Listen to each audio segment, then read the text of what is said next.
നമസ്കാരം. മലയാളി വാർത്ത ഇൻസൈഡിലേക്ക് സ്വാഗതം. അങ്ങനെ ഇനി തെരഞ്ഞെടുപ്പിന്റെ കാലം വന്നു കഴിഞ്ഞു.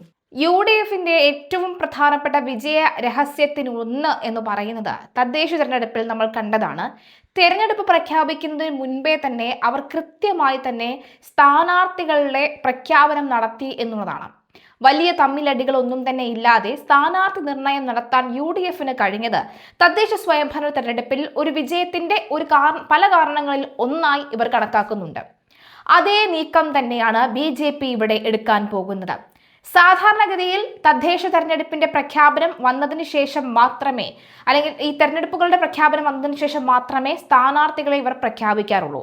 എന്നാൽ ഇപ്പോൾ തന്നെ വളരെ നേരത്തെ തന്നെ കോർ കമ്മിറ്റികൾ കൂടി ആലോചന നടത്തിക്കൊണ്ട് പ്രധാനപ്പെട്ട നേതാക്കളെ എവിടെയൊക്കെ തന്നെ അവരെ നിർത്തണം എന്നുള്ള നീക്കത്തിലേക്ക് കാര്യങ്ങൾ എത്തിക്കഴിഞ്ഞു.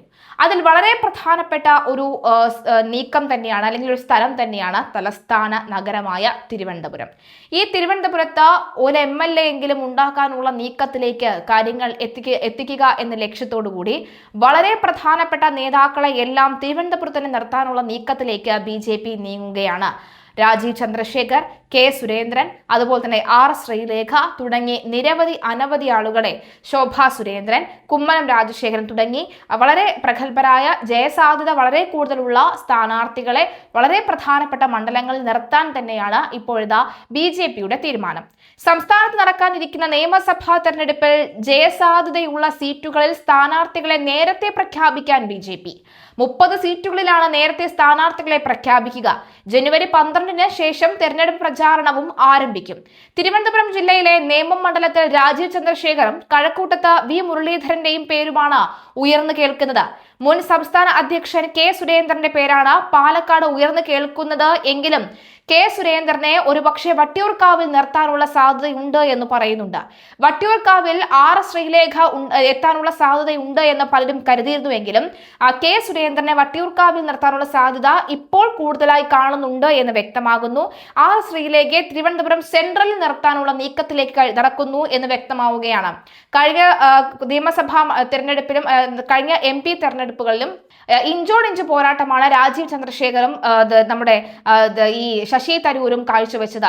ആദ്യ പകുതിയിലധികവും രാജീവ് ചന്ദ്രശേഖറാണ് ലീഡ് നില നിർത്തിയെങ്കിലും അവസാന ഘട്ട വോട്ടെണ്ണലിലാണ് രാജീവ് ചന്ദ്രശേഖരനെ വളരെ കുറച്ചു വോട്ടുകളിൽ നിലംപരിശാക്കിക്കൊണ്ട് അല്ലെങ്കിൽ തോൽപ്പിച്ചുകൊണ്ട് ശശി തരൂർ മുന്നിട്ട് കയറിയത്.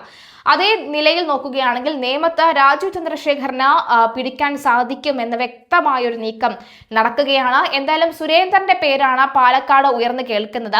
കായംകുളത്ത് ശോഭാ സുരേന്ദ്രന്റെയും പേരും കേൾക്കുന്നുണ്ട്. ശോഭാ സുരേന്ദ്രനെ തീർച്ചയായും പരിഗണിക്കാനുള്ള സാധ്യതയുണ്ട്. അതായത് ഒരു ജൈൻ കില്ലറാണ് ശോഭാ സുരേന്ദ്രൻ എന്ന് വ്യക്തമാണ് പലർക്കും. ശോഭാ സുരേന്ദ്രൻ നിന്ന് കഴിഞ്ഞാൽ ആ സീറ്റും കൊണ്ടേ പോകൂ എന്നുള്ളൊരു മട്ടിലാണ്. വലിയ ഭൂരിപക്ഷത്തോടു കൂടി ശോഭാ സുരേന്ദ്രൻ ജയിക്കാനുള്ള സാധ്യതയും വളരെ കൂടുതലാണെന്ന് വ്യക്തമാകുന്നു. കഴിഞ്ഞ തവണ തെരഞ്ഞെടുപ്പിലും ശോഭാ സുരേന്ദ്രന് വലിയ അളവിൽ തന്നെ വോട്ട് പിടിക്കാൻ സാധിച്ചു എന്നുള്ള വിവരങ്ങൾ നമുക്കറിയാവുന്നതാണ്. ജനുവരി 11-ന് അമിത്ഷാ കേരളത്തിൽ എത്തുന്നതോടുകൂടി പ്രചരണം ആരംഭിക്കാൻ തന്നെയാണ് BJP തീരുമാനിച്ചിരിക്കുന്നത്. തിരുവനന്തപുരം കോർപ്പറേഷനിൽ BJP അധികാരത്തിലെത്തിയത് ആഘോഷമാക്കാൻ വേണ്ടി കൂടിയാണ് അമിത്ഷാ കേരളത്തിൽ എത്തുന്നത്.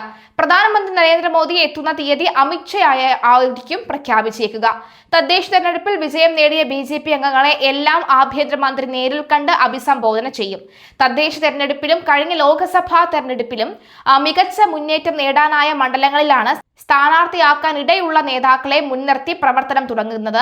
അതുപോലെ തന്നെ തിരുവനന്തപുരം നെടുമങ്ങാടൊക്കെ തന്നെ യുവമോർച്ച, BJPയുടെ യുവമുഖം കൂടിയായിട്ടുള്ള ഗോകുലിനെ ഇറക്കാനുള്ള തീരുമാനമുണ്ട്. യുവരാജ് ഗോകുലിനെ ഇറക്കാനുള്ള നീക്കത്തിലുണ്ട്. അത് നെടുമങ്ങാടൊക്കെ തന്നെ യുവരാജ് ഗോകുലിന് വലിയൊരു ജനപ്രീതി ഉണ്ട് എന്ന് വ്യക്തമാകുന്ന സാഹചര്യമുണ്ട്. അതുപോലെ തന്നെ സന്ദീപ് വചസ്പതി ഒക്കെ തന്നെ കൃത്യമായി പ്ലേസ് ചെയ്യാൻ കൃത്യമായി തന്നെ BJPക്ക് കഴിയുമെന്ന് വ്യക്തമാവുകയാണ്. എന്തായാലും ഈ അന്ന് രാവിലെ തദ്ദേശ തെരഞ്ഞെടുപ്പിൽ ജയിച്ച 2000-ഓളം അംഗങ്ങളെ പങ്കെടുപ്പിച്ച് അമിത്ഷാ വിപുലമായ യോഗം നടത്തുന്നുണ്ട്. അന്ന് 11-ാം തീയതി കേരളത്തിൽ എത്തുമ്പോഴാണ് ഈ ഒരു നീക്കം നടക്കുന്നത്. തുടർന്ന് സംസ്ഥാന തലത്തിൽ നിയമസഭാ തെരഞ്ഞെടുപ്പ് സമിതിയും എക്സിക്യൂട്ടീവും ചേരും. തദ്ദേശ തെരഞ്ഞെടുപ്പിൽ ഇടതു വലത് മുന്നണികൾ പാർട്ടിയെ തടയാൻ കൂട്ടായ ശ്രമം നടത്തിയതായി ഇന്നലെ ചേർന്ന കോർ കമ്മിറ്റി യോഗം വിലയിരുത്തിയിരുന്നു.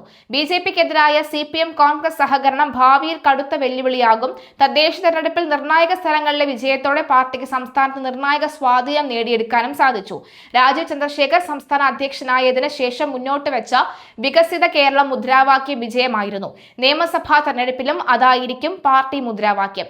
ശബരിമല കൊള്ളക്കേസിന് കൂടുതൽ പ്രാധാന്യം നൽകേണ്ടതുണ്ടെന്നും വിലയിരുത്തലുണ്ടായി. ഇടതുമുന്നണി സർക്കാരിനെതിരായ ഭരണവിരുദ്ധ വികാരം പാർട്ടിയുടെ ശക്തി കേന്ദ്രങ്ങളിലെങ്കിലും മുതലാക്കാൻ കർമ്മ പദ്ധതി ആവിഷ്കരിക്കാനും തീരുമാനമായിട്ടുണ്ട്. ക്രിസ്ത്യൻ ഔട്ട്റീച്ച് പാളിയെന്നും BJP വിലയിരുത്തലുണ്ടായി. തദ്ദേശ തെരഞ്ഞെടുപ്പിൽ ക്രിസ്ത്യൻ വോട്ടുകൾ ആകർഷിക്കാനായില്ല എന്നും ഹിന്ദു വോട്ടുകൾ നഷ്ടമായെന്നും BJP വിലയിരുത്തുന്നു. BJP ക്രിസ്ത്യൻ സ്ഥാനാർത്ഥികൾ ജയിച്ചത് 1.3% മാത്രമാണ്. തദ്ദേശ തെരഞ്ഞെടുപ്പിൽ ക്രിസ്ത്യൻ സമുദായത്തിൽ നിന്ന് 1926 സ്ഥാനാർത്ഥികളെയാണ് 14 ജില്ലകളിലായി BJP മത്സരിപ്പിച്ചത്. 25 പേർ മാത്രമാണ് ഇതിൽ ജയിച്ചത്.